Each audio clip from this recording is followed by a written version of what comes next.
$85,000. That's what the tax office took from the son of a Sunshine Coast mum named Robin.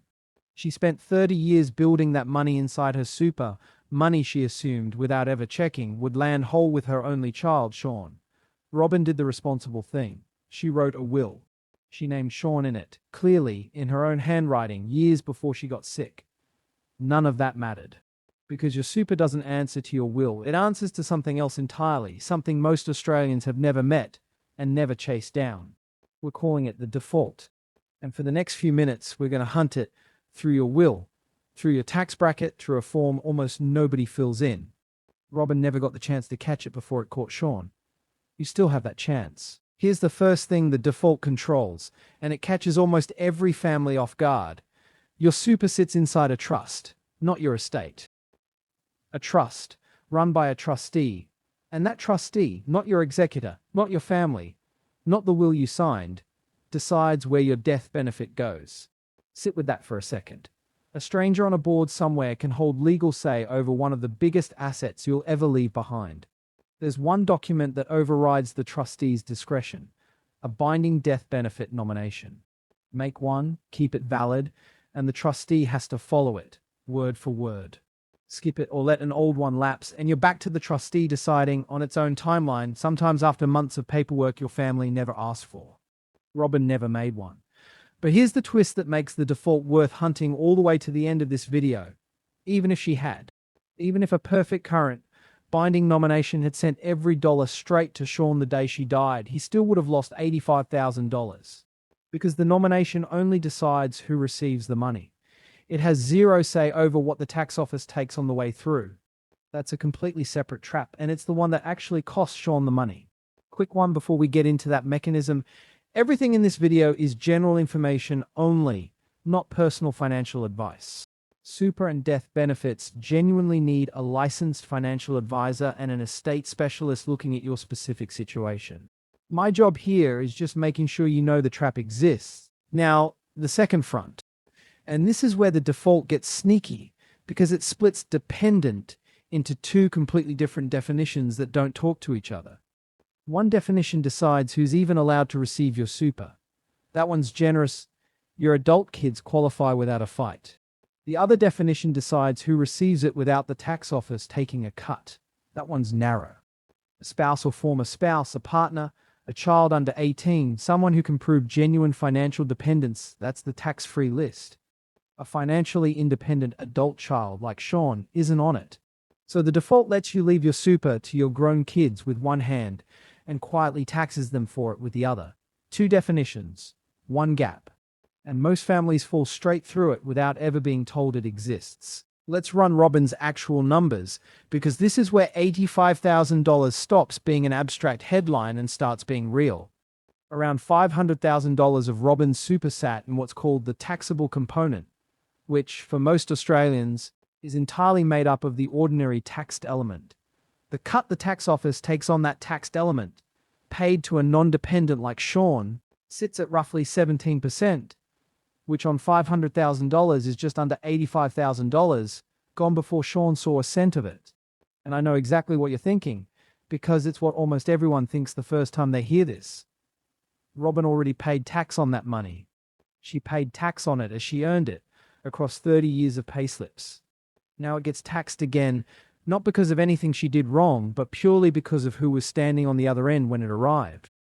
To put $85,000 in perspective, that's more than a lot of Australians earn in a year, taken off the table in a single tax event triggered by nothing, except paperwork nobody told Robin to fill in. Had Sean been under 18, or genuinely financially dependent on his mum, none of it would have applied. He wasn't. He was a working adult with his own income. So the default took its cut. The default has a nastier setting too, and it's sitting inside a lot of Australian super accounts without anyone ever actively choosing it. Life insurance, switched on by default the day a lot of people started their first job, never actively chosen, rarely checked since. When you die, that payout gets added straight onto your super balance, and for a non-dependent, it can be classified as the untaxed element within that same taxable component, rather than the ordinary taxed element. Around 32%, not 17%. That's exactly what happened to Mark, A Bendigo builder who quietly paid insurance premiums inside his super for 15 years, specifically so his adult daughter would be looked after if anything happened to him. When it did, nearly a third of that payout went straight to the tax office. The exact protection he paid for handed the tax office a bigger slice than it would have taken from his ordinary super balance. There's a word for that. Brutal. Now, here's the thing that proves this isn't random bad luck. It's a pattern, and once you see it, you can't unsee it. Take Margaret, a widow from Robin's own street.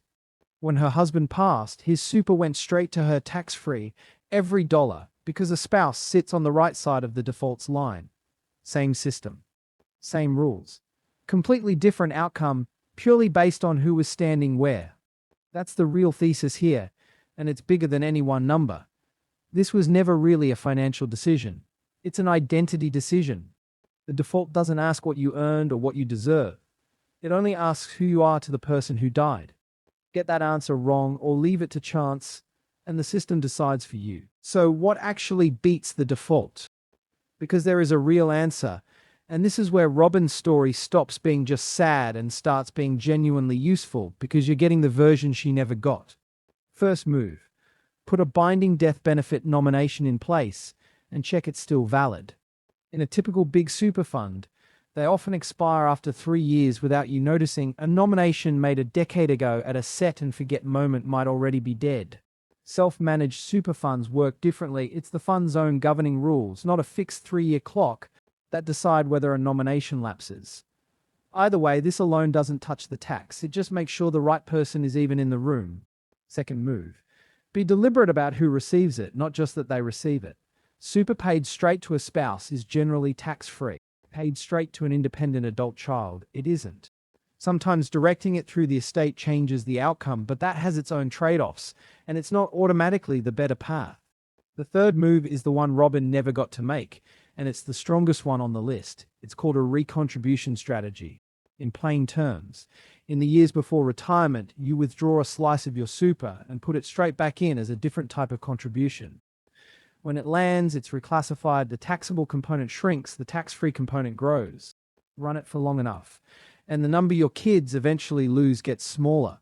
Not $85,000, maybe a fraction of that. It's real, it's legal, and thousands of Australians already use it, but it's fenced in by contribution caps and age rules that shift year to year, which makes it a genuine sit-down with a professional job, not a weekend project. The idea belongs in this video. The execution belongs in an advisor's office. Picture the alternative. Picture Sean, 3 weeks after burying his mum, opening a letter at his own kitchen table and working out that $85,000 of what she spent her life building went to a tax bill she could have shrunk with one conversation she never knew to have. So back to Robin and Sean. 30 years of work, a careful will, a son she loved without question. The $85,000 wasn't taken because Robin did anything wrong. It was taken by a default she never knew was running in the background the entire time.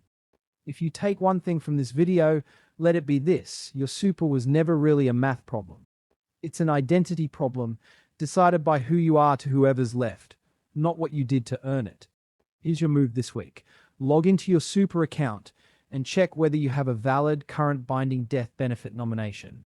If you can't remember making one, that's your answer, and it's the first thing to fix. Then take the rest, the tax gap, the recontribution question, to a licensed financial advisor while you're still the one holding the pen. Have a good one, mate.